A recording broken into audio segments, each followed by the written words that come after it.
अखण्डमण्डलाकारं व्याप्तमेन चराचरं तत्पदं दर्शितमेन तस्मै श्री गुरुवे नमः। हमारे सभी दर्शकों को सादर प्रणाम। जय श्री कृष्ण, राधे राधे। मित्रों, मैं पंडित प्रेम शंकर शर्मा उपस्थित हूँ नए विषय के साथ। आज जानेंगे जन्म कुंडली से भाग्योदय एवं रत्न ज्ञान के बारे में। संपूर्ण जगत की जितनी भी जनसंख्या है वो पूरी जनसंख्या इन्हीं 12 राशियों में समाहित है।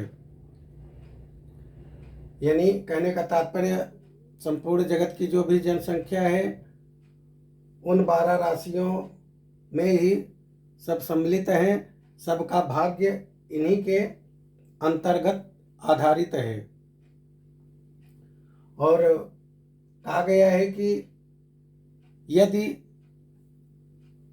जुड़वा बच्चे एक ही माँ से पैदा होते हैं तो उनका भी भाग्य जो है अलग अलग हो जाता है शास्त्रों के आधार पर। इसी आधार पर जानते हैं लग्नेश और भाग्येश पर आधारित व्यक्ति का या जातक या जातिका का भाग्योदय कब होता है और उनको कौन सा रत्न धारण करना चाहिए। आइए प्रारंभ करते हैं। जैसे आपकी कुंडली मेष लग्न की है तो आपका भाग्य जो है राशि धनु होगी। तो लग्नेश मंगल हो गया और भाग्येश हो गया धनु राशि का स्वामी गुरु।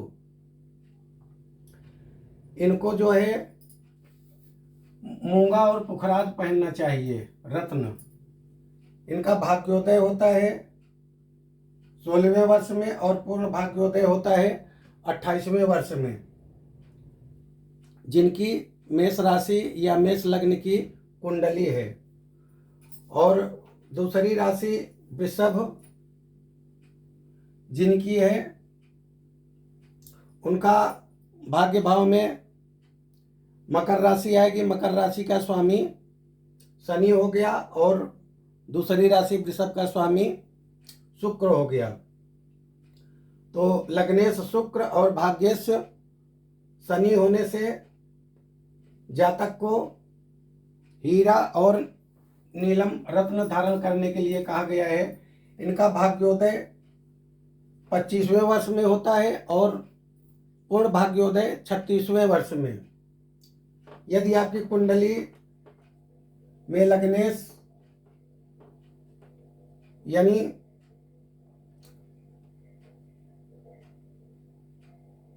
मिथुन राशि है और भाग्य भाव में कुंभ राशि है तो मिथुन राशि का स्वामी बुध और कुंभ राशि का स्वामी शनि। यानी लग्नेश हो गया बुध और भाग्येश हो गया शनि। इसके लिए रत्न धारण करने के लिए पन्ना एवं नीलम कहा गया है। इनका भाग्योदय जो है 32वें वर्ष में होता है, पूर्ण भाग्योदय 36 वर्ष के बाद। यदि आपकी कर्क लग्न की कुंडली है तो भाग्य भाव में 12वीं राशि मीन आएगी। कर्क राशि का स्वामी चंद्रमा लग्नेश हो जाएगा और भाग्य राशि मीन राशि का स्वामी गुरु हो जाएगा। इनके लिए मोती और पुखराज रत्न धारण करने के लिए कहा गया है। इनका भाग्योदय 24वें वर्ष में होता है, पूर्ण भाग्योदय 28वें वर्ष में। यदि आपकी जन्म कुंडली सिंह राशि की है अथवा सिंह लग्न की है तो भाग्य भाव में मेष राशि हो जाएगी।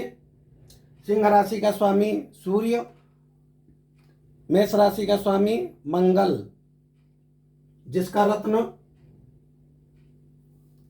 माणिक्य एवं मूंगा कहा गया है। ऐसे जातक की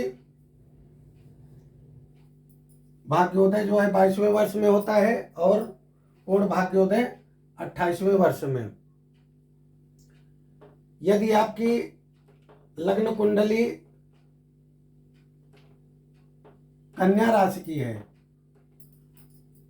फिर यहाँ पे वृषभ राशि हो जाएगा भाग्य भाव में, तो वृषभ का स्वामी शुक्र हो जाएगा, यानी भाग्येश शुक्र, और लग्नेश यहाँ पे हो गया ये कन्या राशि, तो कन्या का स्वामी बुध हो गया, बुध और शुक्र, लग्नेश बुध और भाग्येश शुक्र, जिनके लिए रत्न धारण करने के लिए पन्ना और हीरा कहा गया है। इनका भाग्योदय 25वें वर्ष में होता है, पूर्ण भाग्योदय 32 वर्ष के बाद। यदि आपकी कुंडली में यहाँ पे 7 का अंक लिखा है, तो 7वीं राशि हो गई तुला, और यहाँ पे हो जाएगा भाग्य भाव में तीसरी राशि। तीसरी राशि हो गई मिथुन, मिथुन का स्वामी हो गया बुध, और तुला का स्वामी हो गया शुक्र।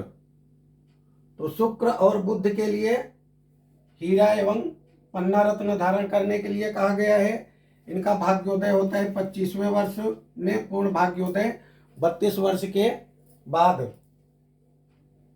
यदि आपकी कुंडली में यहाँ पर 8 का अंक है और यहाँ पे 4 का अंक हो जाएगा, गिनती करने पर 8, 9, 10, 11, 12, 1, 2, 3, 4, तो 8वीं राशि वृश्चिक जिसका स्वामी मंगल, और चौथी राशि कर्क जिसका स्वामी चंद्रमा।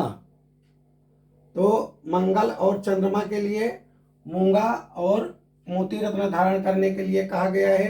ऐसे जातक का भाग्योदय 24वें वर्ष में होता है, पूर्ण भाग्योदय 28 वर्ष के बाद। यदि आपकी कुंडली में यहाँ पर लग्न भाव में 9 का अंक लिखा है, तो यहाँ पे हो जाएगा भाग्य भाव में 5 का अंक, यानी लग्न में हो गई धनु राशि और भाग्य में हो गया सिंह राशि। धनु राशि का स्वामी सूर्य, माफ करना, धनु राशि का स्वामी गुरु और सिंह राशि का स्वामी सूर्य। तो गुरु और सूर्य के लिए पुखराज एवं माणिक रत्न धारण करने के लिए कहा गया है। इनका भाग्योदय 16वें वर्ष में होता है और पूर्ण भाग्योदय होता है 22 वर्ष के बाद। यदि आपकी कुंडली में यहाँ पर 10 का अंक लिखा है, तो भाग्य भाव में 6 का अंक हो जाएगा। 10वीं राशि मकर जिसका स्वामी शनि, और 6वीं राशि कन्या जिसका स्वामी बुध, यानी शनि और बुध हो गया। तो शनि का रत्न नीलम, बुध का रत्न पन्ना। तो ऐसे जातक को नीलम और पन्ना धारण करने के लिए कहा गया है। इनका भाग्योदय 32वें वर्ष में होता है और पूर्ण भाग्योदय 36 वर्ष के बाद। यदि आपकी कुंडली में यहाँ पर 11 का अंक लिखा है, तो यहाँ पर 7 का अंक हो जाएगा। 11 यानी कुंभ, 7 यानी तुला राशि। कुंभ का स्वामी शनि और तुला राशि का स्वामी शुक्र हो गया। तो शुक्र रत्न के लिए हीरा और शनि ग्रह के लिए रत्न नीलम कहा गया है। ऐसे जातक को नीलम और हीरा रत्न धारण करने के लिए कहा गया है। इनका भाग्योदय होता है 25वें वर्ष में, पूर्ण भाग्योदय होता है 36 वर्ष के बाद। यदि आपकी कुंडली में यहाँ पर 12 का अंक लिखा है, कुंडली भाव में यहाँ पर 12 का अंक लिखा है, तो यहाँ पे हो जाएगा 8 का अंक, यानी 12, 1, 2, 3, 4, 5, 6, 7, 8। 12वीं राशि मीन, मीन राशि का स्वामी गुरु। 8वीं राशि वृश्चिक, वृश्चिक राशि का स्वामी मंगल, यानी गुरु के लिए पुखराज और मंगल के लिए मूंगा रत्न धारण करने के लिए कहा गया है। पुखराज और मूंगा ऐसे व्यक्ति धारण कर सकते हैं। इनका भाग्योदय 16वें वर्ष में कहा गया है और पूर्ण भाग्योदय 28 वर्ष के बाद। ये विवरण एवं लग्नेश या जो आपकी राशि है, ये विवरण जो है लग्नेश और भाग्येश के अंतर्गत आधारित है। सूक्ष्म एवं विस्तृत जानकारी के लिए जन्म कुंडली के ग्रह, जो कौन सा ग्रह कहाँ पे बैठा है, योगों द्वारा ही पूर्ण भाग्य के विषय में जाना जा सकता है। अतः पूर्ण जानकारी एवं रत्न धारण हेतु अपनी जन्म कुंडली योग ज्योतिष द्वारा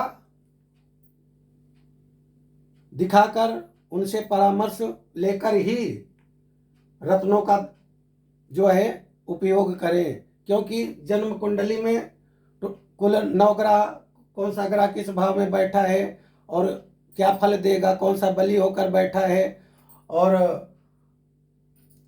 किस राशि में बैठा है, कौन से तत्व के साथ बैठा है, तो वहाँ पर इस जो रत्न के बारे में बताया गया है इसमें अंतर भी हो सकता है।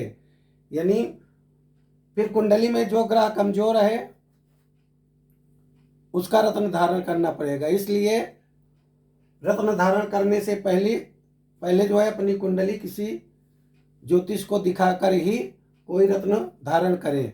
आशा करता हूं कि हमारे द्वारा दी गई जानकारी आपके समझ में आई होगी। इसी के साथ मैं अपनी वाणी को विराम देता हूं। सर्वे भवन्तु सुखिनः, सर्वे सन्तु निरामया, सर्वे भद्राणि पश्यन्तु मा कश्चित् दुर्भाग् भवेत्। ओम शांति शांति शांति सुशांतिर्भवतु, सर्वारिष्ट शांतिर्भवतु।